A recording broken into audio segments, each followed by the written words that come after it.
तो बच्चों, आज हम हिंदी साहित्य में कुछ ऐसे लेखकों के बारे में पढ़ेंगे जो काफ़ी प्रसिद्ध हैं और उनकी रचनाएं जो हैं वो अक्सर हम पुस्तकों में पढ़ते हैं और वो ज़्यादातर आधुनिक काल के प्रसिद्ध लेखक हैं।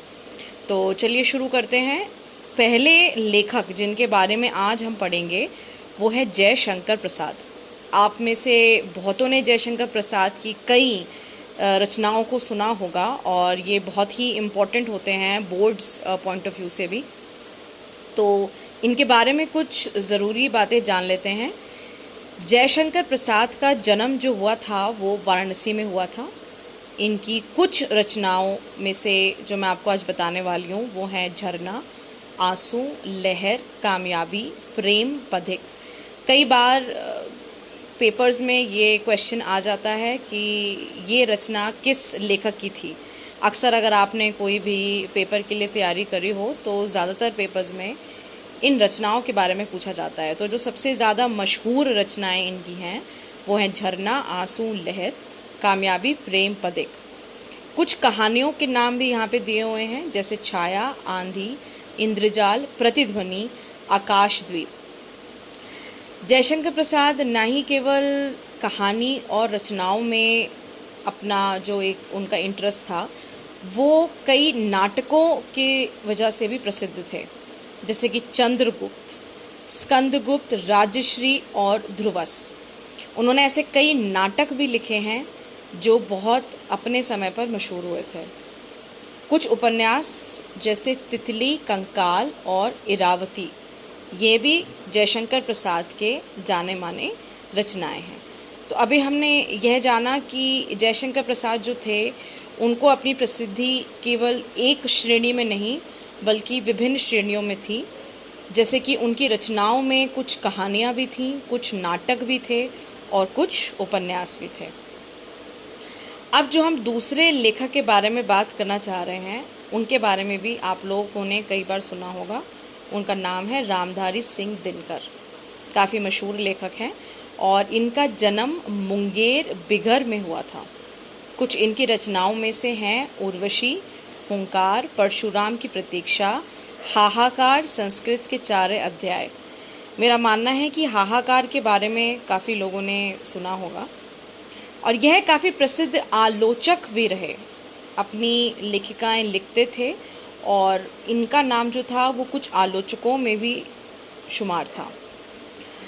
इनकी कुछ जो रचनाएं मैंने आपको अभी बताई हैं, जैसे कि हुंकार, परशुराम, उर्वशी, इनमें से एक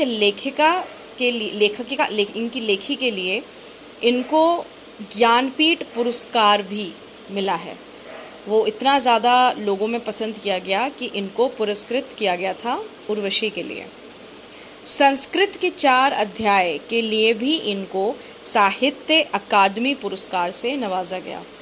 तो रामधारी सिंह दिनकर ने अपनी जो रचनाएं लिखी उनमें से कुछ रचनाओं को ज्ञानपीठ और साहित्य अकादमी पुरस्कार से भी मिला।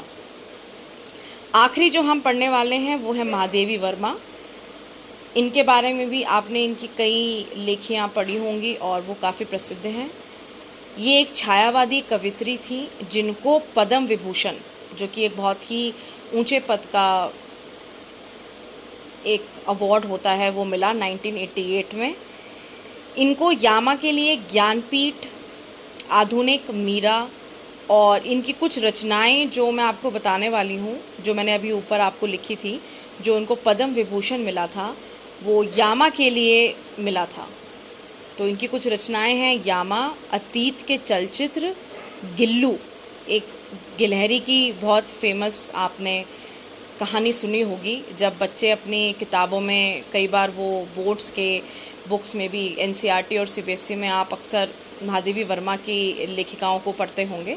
तो उनमें से एक गिल्लू थी जो बहुत ही मशहूर थी और बहुत ही सुंदर रचना थी महादेवी वर्मा की।